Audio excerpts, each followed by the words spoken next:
കൂട്ടുകാർക്ക് നല്ലൊരു രാത്രി ആശംസിച്ചുകൊണ്ട് മാമ്പഴത്തിന്റെ പുതിയ വീഡിയോയിലേക്ക് സ്വാഗതം. നമുക്ക് നേരെ ഗൗരിയുടെ ശങ്കറിന്റെയും നാളത്തെ പ്രമോ വിശേഷത്തിലേക്ക് പോയാലോ. നാളത്തെ പ്രമോ വിശേഷത്തിൽ നമ്മൾ കാണാൻ പോകുന്നേ ഗൗരിയെ ചാരങ്ങാട്ട് വീട്ടിൽ നിന്ന് മഹാദേവൻ ഇറക്കി വിടുന്നുണ്ട്. അതിന്റെ വിശേഷങ്ങളും അതോടൊപ്പം തന്നെ ആരതിയുടെ വിവാഹം മുടങ്ങിയതിൽ ആരതിക്ക് വല്ലാത്ത സങ്കടമായിപ്പോയി. കാരണം വിധിനുമായിട്ട് അത്രയ്ക്ക് അടുപ്പത്തിലായിരുന്നു ആരതി. അപ്പൊ ആ വിവാഹം മുടങ്ങിയതിന്റെ പേരില് ആരതി വല്ലാത്ത സങ്കടത്തില് പൊട്ടിക്കരയുന്നൊക്കെയുണ്ട്. എങ്ങനെ ആരതിനെ ആശ്വസിപ്പിക്കണം എന്നറിയത്തില്ല. നന്ദിനി അമ്മയും പ്രൊഫസറൊക്കെ ഇരിക്കുകയാണ്. അപ്പൊ അതിന്റെ വിശേഷങ്ങളൊക്കെയാണ് നാളെ നമ്മൾ കാണാൻ പോകുന്നത്. ഇന്ന് തന്നെ നമ്മൾ അവസാനം കണ്ടത് അങ്ങനെ കല്യാണം മുടങ്ങി കഴിഞ്ഞപ്പോഴത്തേനും എന്ത് ചെയ്യണം നിർത്തില്ലാതെ പ്രൊഫസറും കുടുംബവും ഇരിക്കുമായിരുന്നു. ഈ സമയത്താണ് വേണി അങ്ങോട്ട് വരുന്നത്. വേണിക്ക് സഹിച്ചില്ല. കാരണം തന്റെ അച്ഛനെ അമ്മാതിരി പറഞ്ഞ ആളാണ് വേണുമാഷ്. അപ്പൊ അയാളോട് കയർത്ത് സംസാരിച്ചതിന്റെ പേരില് തന്റെ ഏട്ടനെ വളരെ ചെറുതാക്കി. അത് ഒട്ടും ഇഷ്ടപ്പെട്ടില്ലായിരുന്നു വേണിക്ക്. അതിന്റെ പേര് വേണി വന്നിട്ട് പ്രൊഫസറോട് പറഞ്ഞു, അതെ പ്രൊഫസറെ, ആ ചെയ്ത മോശമായി പോയിട്ടോ. ഒന്നുമല്ലേ ഇവിടുത്തെ നിങ്ങളുടെ മകളുടെ ഭർത്താവല്ലേ എൻ്റെ ഏട്ടൻ ശങ്കർ. എന്നിട്ട് എന്ത് വർത്താനമൊക്കെയാ പറഞ്ഞത്. എല്ലാവരുടെയും മുന്നിൽ വെച്ച് അപമാനിച്ചു വിടുവല്ലേ ചെയ്തതെന്ന് ചോദിക്കുകയാണ്.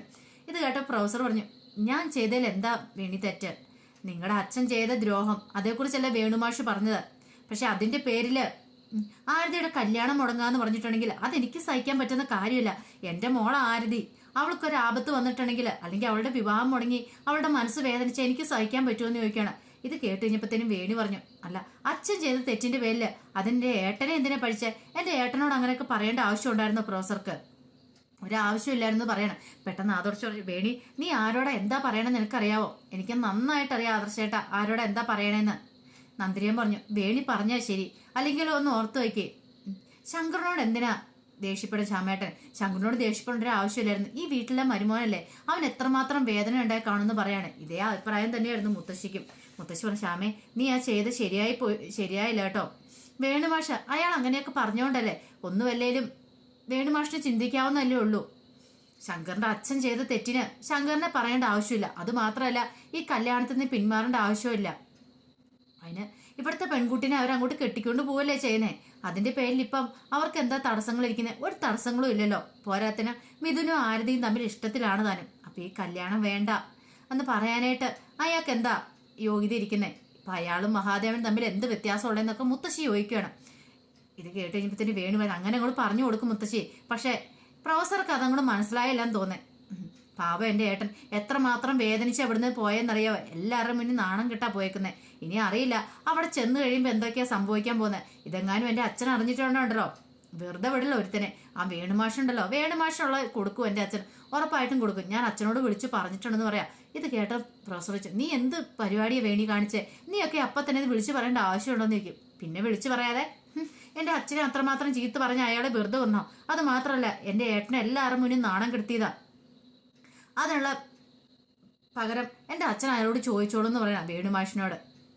ഈ സമയത്ത് ആരതി വല്ലാത്ത സങ്കടത്തിലായിരുന്നു. ആരതി മുറി കിടന്ന് പൊട്ടിക്കരയ. ആരതിക്ക് സഹിക്കാൻ പറ്റുന്നുണ്ടായിരുന്നില്ല. ആരതി കരഞ്ഞു തളർന്നു കഴിഞ്ഞപ്പോഴാണ് നന്ദിനിയമ്മയും കൂടി ചെല്ലുന്നത്.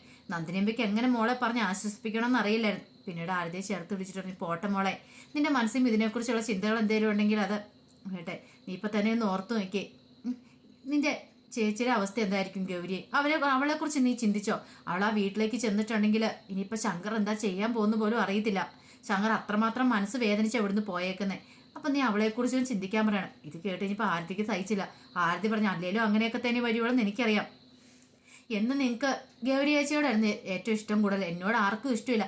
അതുകൊണ്ടല്ലേ ഇങ്ങനെയൊക്കെ സംഭവിച്ചേ. ഈ കല്യാണത്തിന് സമയത്ത് ആരെങ്കിലും എന്റെയോ അല്ലെങ്കിൽ മിഥുനേട്ടൻ്റെ ഭക്ഷണം പിടിച്ചോ? എല്ലാവരും ഗൗരി അടുത്ത് ശങ്കരനേട്ടനോണ്ടല്ലേ ബാധിച്ചേ. ഇപ്പൊ തന്നെ ആണെങ്കിലും അമ്മയും മുത്തശ്ശിക്ക് എന്താ ചെയ്തേ? അച്ഛൻ മാത്രമല്ലേ അങ്ങനെ പറഞ്ഞോളൂ. അതാ ഞാൻ പറഞ്ഞേ, എന്നോട് ആർക്കും ഇഷ്ടമായിരുന്നു. എല്ലാവർക്കും ഗൗരി ചേച്ചിയുടെ ജീവിതം വലുതാ. എൻ്റെ സ്നേഹത്തിനോ ഇഷ്ടത്തിനോ നിങ്ങൾ ആരും വില കൽപ്പിക്കുന്നില്ലോ എന്ന് പറയണം. നന്ദിനിയമ്മയ്ക്കും വല്ലാത്ത സങ്കടമായിപ്പോയി. ഈ സമയത്താണ് പ്രൊഫസർ കയറി വരുന്നത്. പ്രൊഫസർ വന്നിട്ട് ആരതിനെ സമാധാനിപ്പിക്കാൻ ശ്രമിച്ചു. പക്ഷെ അതൊന്നും ആരതി ചെവിക്കൊണ്ടില്ല. ആരതിക്ക് വല്ലാത്ത സങ്കടമായിരുന്നു.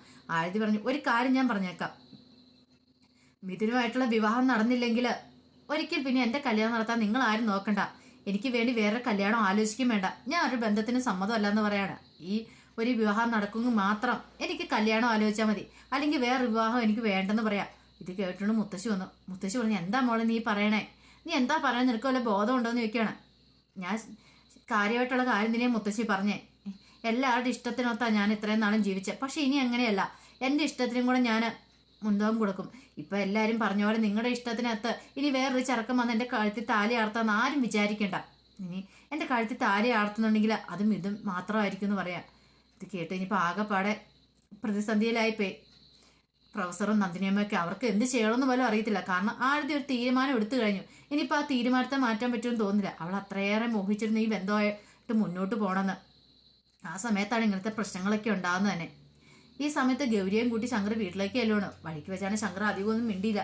ഗൗരി സംസാരിക്കാൻ ശ്രമിച്ചെങ്കിലും ശങ്കർ മോൻ വീർപ്പിച്ചിരിക്കുവരെ. അപ്പോൾ ഗൗരി പറയുന്നുണ്ടായിരുന്നു, ഇത് ഞാൻ എന്ത് തെറ്റ് ചെയ്തിട്ടാ എന്നോട് ഇങ്ങനെ ദേഷ്യപ്പെടുന്നേ? ഞാൻ അവരോട് പറഞ്ഞിട്ടല്ലേ പോന്നേ. പക്ഷേങ്കിൽ എന്നോട് ഇങ്ങനെ മോൻ വീർപ്പിച്ചിരിക്കലെന്നൊക്കെ പറയുന്നുണ്ടായിരുന്നു. പക്ഷേങ്കിൽ അന്നും കേൾക്കാൻ ശങ്കർ കൂട്ടാക്കിയില്ല. ഈ സമയത്ത് ഒരു ഉറച്ച തീരുമാനത്തിലെത്തിയിരുന്നു തങ്കച്ചിയും മഹാദേവനും കൂടെ.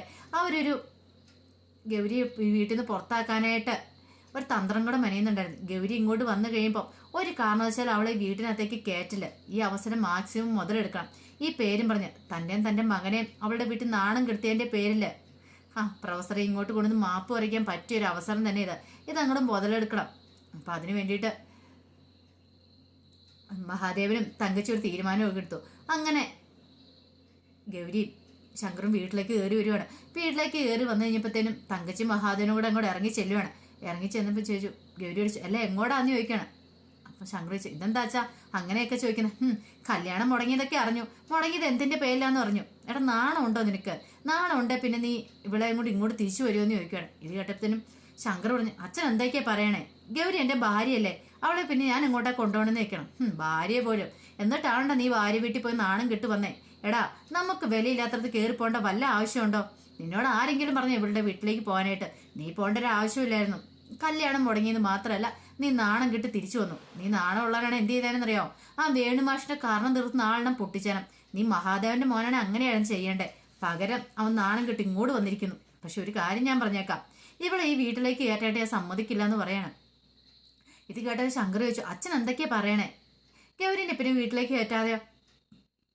തങ്കച്ചി പറഞ്ഞു, ഇവളെ വീട്ടിലേക്ക് കയറ്റണം പോലും. ഇവരുടെ വീട്ടിലേക്ക് കയറ്റണമെങ്കിൽ ആദ്യം ഇവളുടെ അച്ഛനെ ഇവിടെ വരട്ടെ എന്ന് പറയണേ.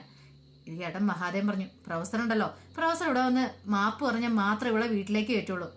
നിന്നോട് പറഞ്ഞതിനും എന്നെ പറഞ്ഞതിനും ഒക്കെ മാപ്പ് പറഞ്ഞാൽ മാത്രമേ കയറ്റുള്ളൂ എന്ന് പറയണം. ഇത് കേട്ടിപ്പോൾ ശങ്കറിന് മനസ്സിലായി. വേണി വിളിച്ച് കാര്യങ്ങളൊക്കെ പറഞ്ഞിട്ടുണ്ട് അച്ഛനോട്. അതാണ് അച്ഛൻ ഇത്ര നല്ല ദേഷ്യത്തിൽ നിൽക്കുന്നത്. എന്ത് ചെയ്യണമെന്ന് അറിയത്തില്ല. പെട്ടെന്ന് ഗൗരി പറഞ്ഞു, അല്ല ആ സമയത്തുള്ള ദേഷ്യത്തിന് പേരില്ല ശങ്കറിനോട് അച്ഛൻ അങ്ങനെയൊക്കെ പറഞ്ഞ്. അത് ക്ഷമിക്കണം, ഞാൻ ശങ്കറിനോട് സോറി പറയുകയും ചെയ്തതെന്ന് പറയണം. മഹാദേവൻ പറഞ്ഞു, നീ സോറി പറഞ്ഞുകൊണ്ടായില്ല, നിന്റെ അച്ഛനാ ഇവിടെ തെറ്റുകാരൻ. നിന്റെ അച്ഛൻ വന്ന് ക്ഷമ ചോദിക്കട്ടെ. മകൾക്ക് എങ്കിൽ മാത്രമേ മകളെ ഇനിയിപ്പം ചാരങ്ങാട്ട് വീട്ടിലേക്ക് കയറ്റണോ വേണ്ടോ എന്ന് ഞാൻ ആലോചിക്കുള്ളൂ. എൻ്റെ മകനെ നാണം കെടുത്തി വിട്ടതല്ലേ, അപ്പം അയാൾ തന്നെ ഇവിടെ ഒന്ന് മാപ്പ് വരട്ടെ എന്ന് പറയാണ്. ഇത് കേട്ട ശങ്കർ പറഞ്ഞു, അതിൻ്റെ ആവശ്യമൊന്നുമില്ല അച്ഛാ. എൻ്റെ ഭാര്യ ഇവള്, എൻ്റെ ഭാര്യ ഞാൻ ഉള്ളിടത്താണ് നിൽക്കണ്ടേ, അല്ലാതെ അവളുടെ വീട്ടിലല്ല എന്ന് പറയാണ്. ഇത് കേട്ട് കഴിയുമ്പോൾ ശങ്കറിനെ രൂക്ഷമായിട്ടൊന്ന് നോക്കിയിട്ട് പറഞ്ഞു, ഒരു കാര്യം ചെയ്യാം, അങ്ങനെയാണ് നീയും കരണ്ട, രണ്ടുപേരും കൂടെ ഇറങ്ങിക്കോളാൻ പറയണം. ഇത് കേട്ടപ്പോൾ തങ്കച്ചിക്ക് വിഷമായി. തങ്കച്ചി പറഞ്ഞു, അല്ലേ ഗൗരിയുടെ അച്ഛൻ ചെയ്ത തെറ്റിനെന്തിനാ ശങ്കറിനെ കുറ്റപ്പെടുത്തുന്നത്? അവൻ നമ്മുടെ മോനല്ലേന്ന് ചോദിക്കണം. അവനെ ഇറക്കി വരേണ്ട ആവശ്യമുണ്ടോ എന്ന് ചോദിക്കണം.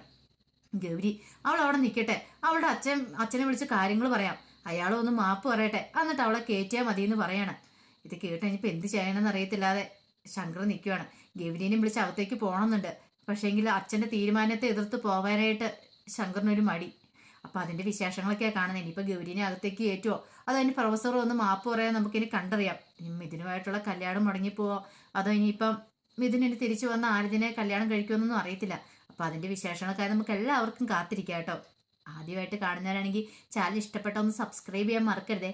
അതോടൊപ്പം തന്നെ കണ്ടുകൊണ്ടിരിക്കുന്ന എല്ലാവരുടെ സപ്പോർട്ടും ലൈക്കും തുടർന്നും പ്രതീക്ഷയുണ്ട്. എല്ലാവർക്കും ഒരിക്കൽ കൂടി നല്ലൊരു രാത്രി ആശംസിച്ചുകൊണ്ട് നിർത്തുന്നു. നന്ദി.